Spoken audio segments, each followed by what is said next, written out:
How you doing, Princeville? Boy, y'all cut the sun on today. Now, I want to tell you, where's the band at when the choir, the band that was in the back? Where's Linda? Where's Linda? Is Linda, where's Linda John? Where's she at? Linda, where are you? There you go. Now, y'all point at Linda and say, everything he says, we blaming it on you. I take the blame. All right. I get you blame. Good to be here. Now, I'm going to tell you, I told Miss Allen when they started playing one of those songs, because you know today, sometimes the gospel riffs, they be mixing stuff. And I know I heard Prince in there. Now, y'all might have said Jesus, but that first riff was Prince. Am I right about it? See that? See, I told you. I knew it. I said, that's a Prince. But that's all right, too. Amen. Because I think Prince gave $37,000 to Princeville when the floods came. And you know, we really need everybody. Now I'm tied up in this thing. Come over here. Yeah. Come help me, Andrew. That's my son. Help me.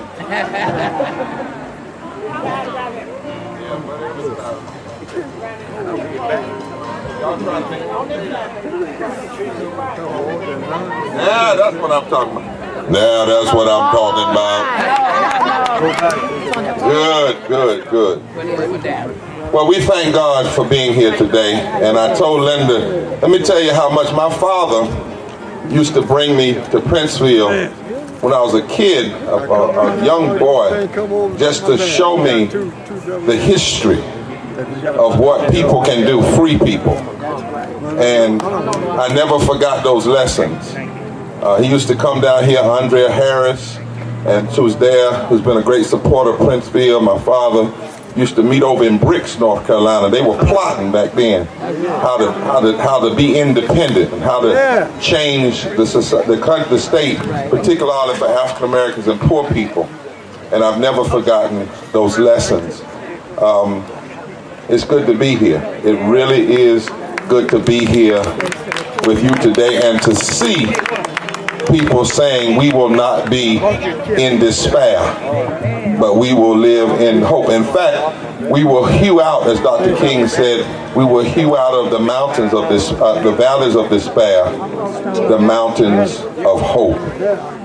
I want to read a scripture today, y'all don't mind, and it's from Psalms 137, and it says, by the rivers of Babylon we sat and wept when we remembered Zion. There on the populars we hung our harps, and for there our captors asked us for songs and said, sing us one of the songs of Zion. And we said, how can we sing the songs of the Lord in a strange land? If I forget you, Jerusalem, may my right hand forget its skill. And I want to ask everybody for a minute to turn your attention this way. If we could ask everybody around you, just say for the next 10, 15 minutes, just stop having other conversations. Can we do that? Just ask folk around you, say just for 15 minutes.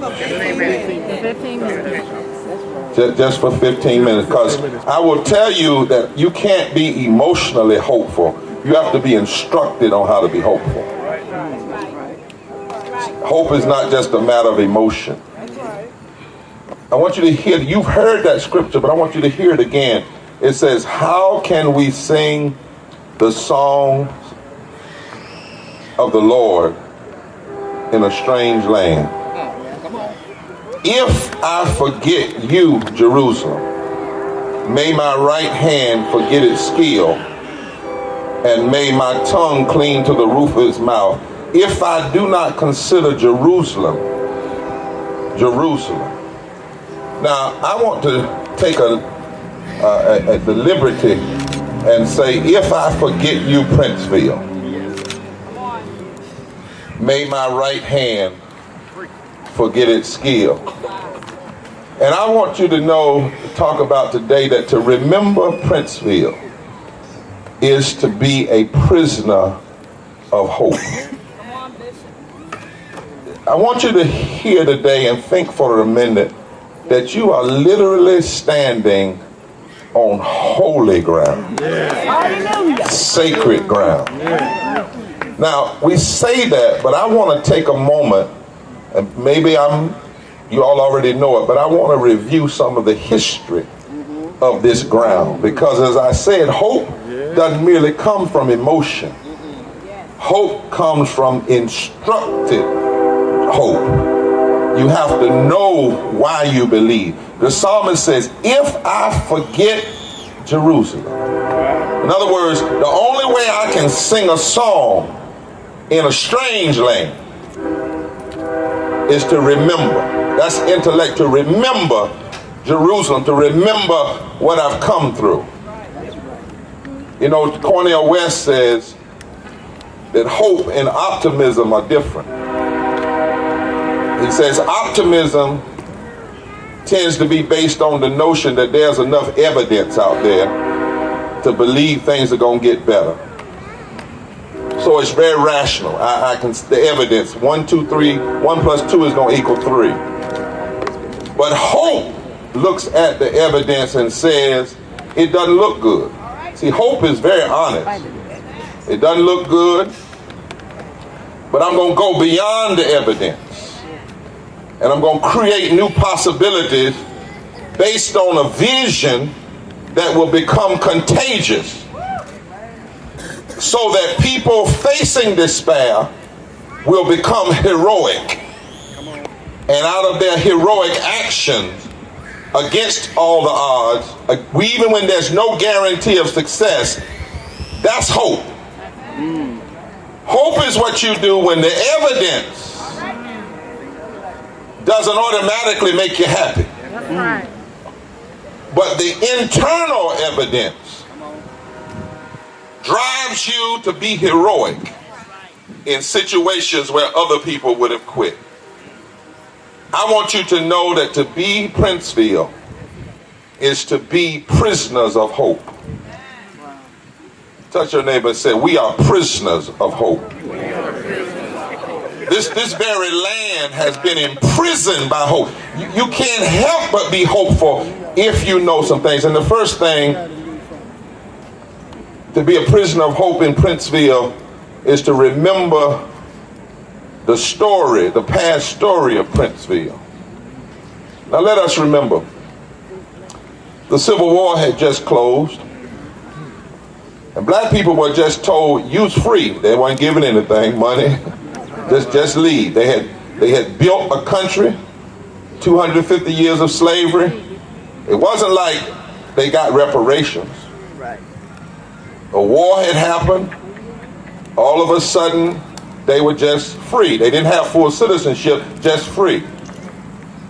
And right in this area, the Union Army had won, had basically taken over this area. And the Union soldiers left. And it was these former slaves, persons with no education, persons with no colleges, persons with no land, persons with no money. The slave, the Union Army didn't take them with them, they stayed. And they came over here and said, we're going to create something called Freedom Hill. Freedom Hill. 1885, it was incorporated. Now, what you need to know is that this was swamp land. Right. The slaves said, we'd rather be on swamp land than to be in slavery. That's heroic. That's hope. Swamp land doesn't look like it can produce anything. Swamp land doesn't look like it can be anything. And they came here on the Tar River, south of the Tarboro, and they said, if we're free, we're going to now choose to be self-determined. Now, what you need to know is that in the middle of this, they weren't encouraged. See, real hope is what you do even when folk discourage you. These early slaves, they were actually told by the Union Army, you would do better to go back to the plantation and work. Do what they call it when somebody said it, sharecropping. They said, don't stay over here in the swamp. Go back to the plantation. Be a sharecropper. But some of them said, no. Before I be a slave, I'll be buried in my grave. And I'll go home to my Lord and be free. And so they chose to stay, even though the Union Army that had protected them left. Now, Edgecombe County was like many areas throughout the South. You need to understand that in 1860 there were almost 10,000 slaves in Edgecombe County. There were hundreds of thousands in North Carolina. The slaves in Edgecombe County was 60% of the population. Yeah. Or at least almost 60% of, that population lived in the county. They were tobacco farmers. And the question was, in your own history, say, what would happen if they were free? That was the question. That was really the battle over slavery. It was, how are we going to make it? That's what the slave masters didn't want. What are we going to do? Who's going to pick out tobacco? Who's going to care for our children? Who's going to raise our crop? Yeah. And one of the reasons slavery ended without reparations and economic power given to the slave, because it was the hope of the slave master that they couldn't make it. Right. And they'd have to come back begging and say, let me back on the plantation. They were poor, they had no food, no clothing. But back then, 1800s, these newly freed slaves, they may not have had college education, but they had the education of the spirit. Right. And they knew that to be free was an opportunity. And rather than go back where it was easier, at least in terms of having something to do, they would rather be hopeful in the midst of a swamp. Yeah. Because they were prisoners of hope. Freedom Hill. And they formed Freedom Hill right here. Edgecombe County, Halifax County, Warren County, Nash County was one of the state's largest slave holding. This area here was one of the largest slave holding areas in the United States.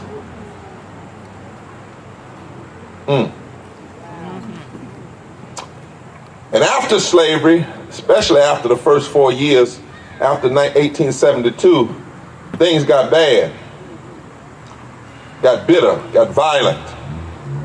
White supremacy, white nationalism, economic depression was happening all over the South.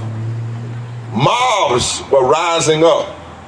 Everywhere there was some free community, they always recognized that any time at night or during the day, some mob might come in and destroy them. In fact, down in Wilmington in 1898, there was a major coup d'etat.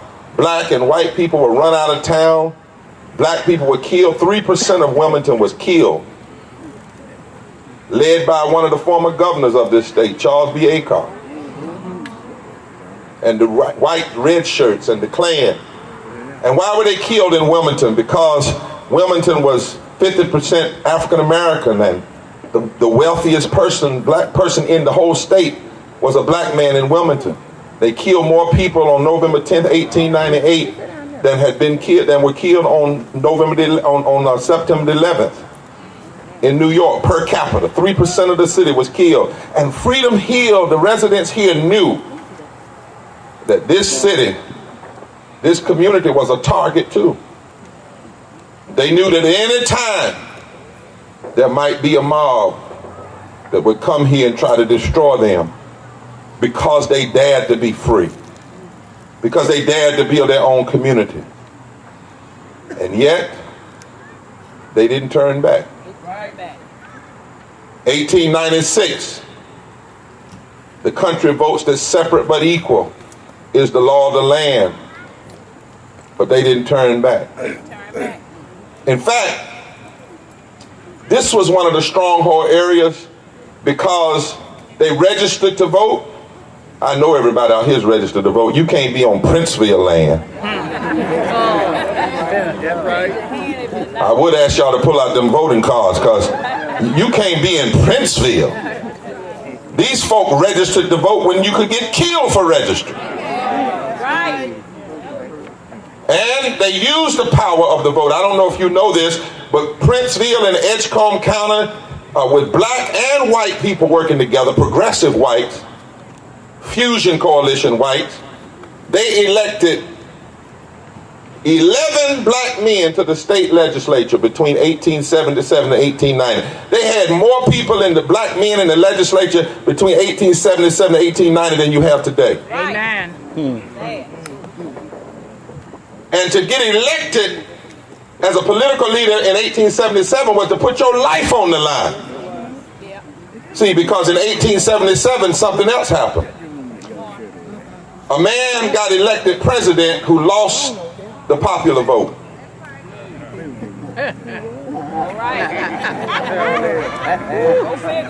1877, the president was elected by the Electoral College even though he lost the popular vote. And when he got elected, he cut a deal with the racists in the South and declared that if they gave him the presidency, he would give them the Supreme Court.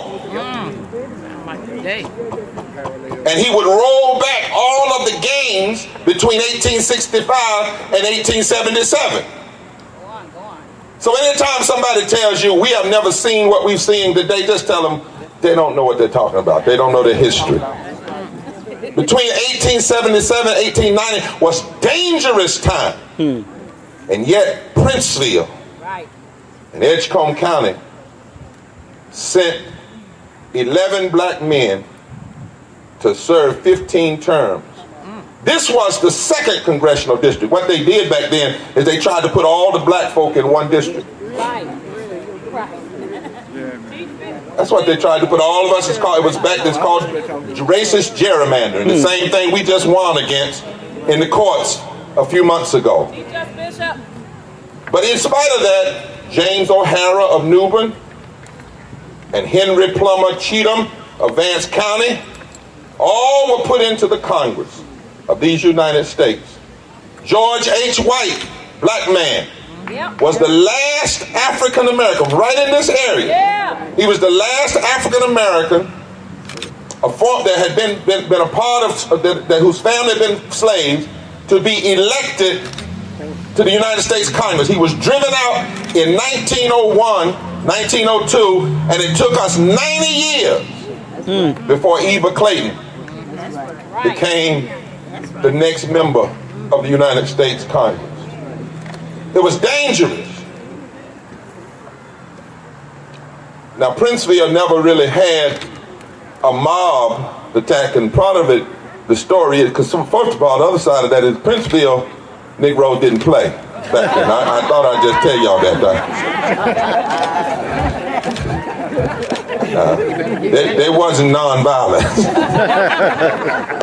They fight for this swampland. Because they said, before I be a slave. But that didn't mean that Princeville didn't face racism. In 1903, after they got rid of George White, the first thing they tried to do was take the charter of Princeville. So anytime folk want to take your charter today, remember your history. They tried in 1903. And the argument then was, the black folk, they said, the white supremacists said that they are beyond the white law and order. And we can't have these black folk in this town owning businesses and operating schools. And so the Tarboro Southerner, a local newspaper, tried to get Tarboro to annex Princeville so that they could get the tax dollars from Princeville. But Princeville not have the power. And Princeville resisted that. Princeville had a public primary school in 1883. I didn't say 1993. In 1883. Don't tell me what you can't do when you're a prisoner of hope. 1883. That's 15 years after. That's 18 years after the end of slavery. You come out of slavery with no education, and in 15 years you're building schools. And not only were they building schools, they were recruiting black intellectuals from Oberlin and Yale. That's right. People from Harvard and Yale and Oberlin would come here to this town, drawn here by the determination and the hope of the people. Right in the middle of the violence, Princeville kept growing. 1912, you get a high school. Baptist and Methodist congregations started building churches here.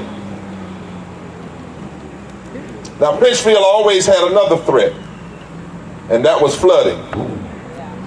I said it was swampland, so anytime people say Princeville was flooded, Princeville always faced that for more reasons than one. One reason is they didn't put a dike in until many years later. Right.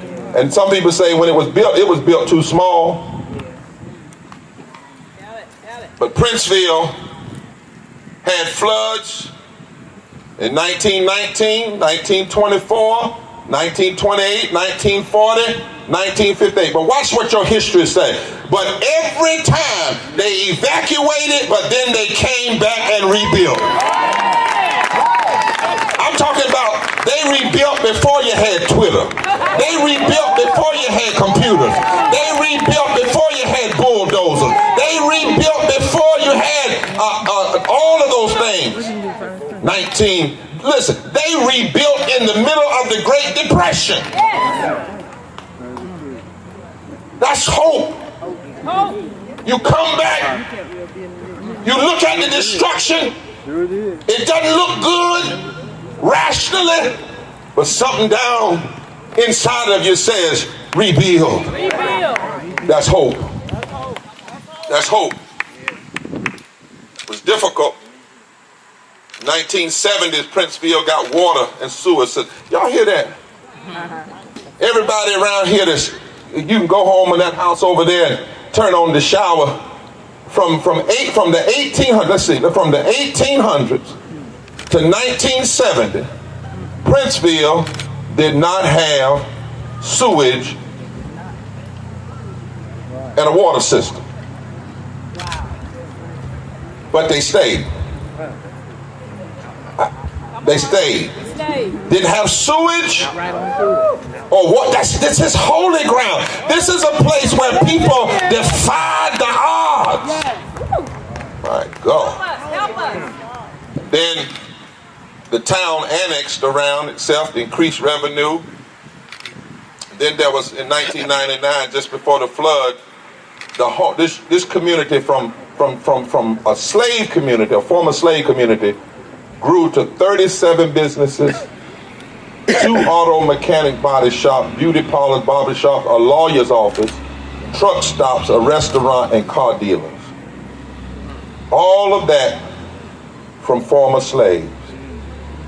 So the first thing I want you to hear is, because Princeville is a prisoner of hope, you have to remember the story.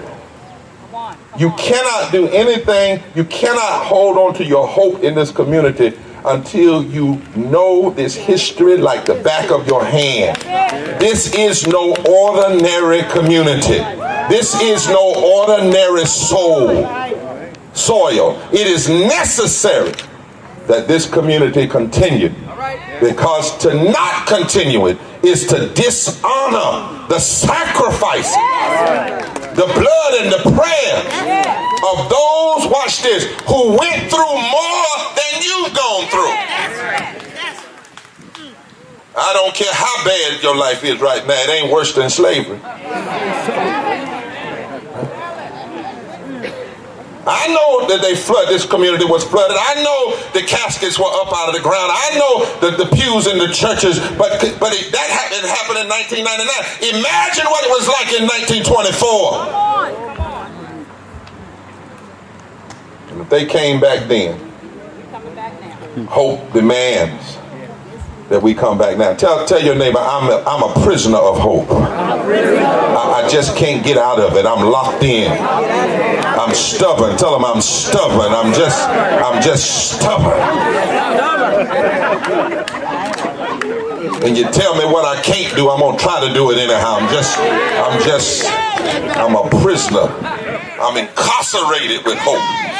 The key, somebody threw the key away. Don't even talk to me about giving up. Have mercy. Then there's one more thing, and I'm through. Two more.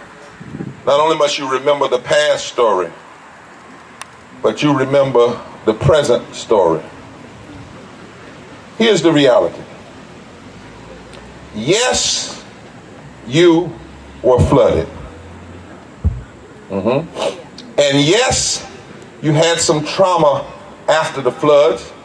And yes, some people turned their back on you.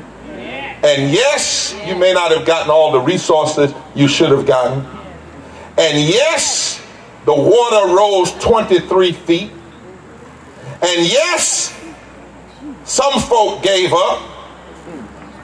But here's how you have to read that.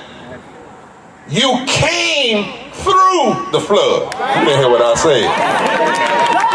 You can't just say we were flooded. You got to change that sentence. You got to say, oh, that's true. But we came through the flood. And if you came through it, that means you're still here. And if you're still here, that means God ain't through with you. And if God ain't through with you, that means there's still hope. Hallelujah. And not only a flood, touch a neighbor and say, neighbor, sometimes when I think what I've come through, I want to holler. I want to holler. I want to holler. I'm sorry I'm going to church and I know I'm in a park, but turn to your neighbor and say, neighbor, you don't hear what I'm saying. I came through it. It's not just that I've been in it. I came through it. And the through it is the shout. Lord, have mercy, have mercy. Through it is the shout. Is there anybody been through it? Is there anybody that can't come through it? Is there anybody that has a shout that yes, you went to some things and you were in the middle of some things, but whatever it was, it did not stop you. You came through it. Oh my God. Some of y'all ought to just be hollering right now. I know it's hot. So touch your neighbors and they be careful. Scoot over a little bit because I need to wave my hands. I need to wave my hands. I need to wave my hands. Don't you let nobody say, child, you had cancer. No, I came through cancer. You ain't hear what I'm saying. Y'all went through it. Y'all were in a flood. No, we came through a flood. And then, because you're a prisoner of hope, not only must you remember the past history of Princeville, not only must you remember the present story of Princeville, you must revere the God who gives Princeville the strength to survive. When you read Princeville's history, you are reading the story of the grace of God. Y'all didn't hear what I said. You're not just reading how some human beings made it on their own. Because nothing in your history makes sense that you would still be here. And there are many other situations and places where people folded up the towels who faced less. I believe that something got a hold of somebody here in Princeville. In my holy imagination, I believe that when those folk first came to the swamp, they prayed over this land. I just believe that. And they knew that God has to be the source of your hope. Because sometimes you don't know how. All you know is who.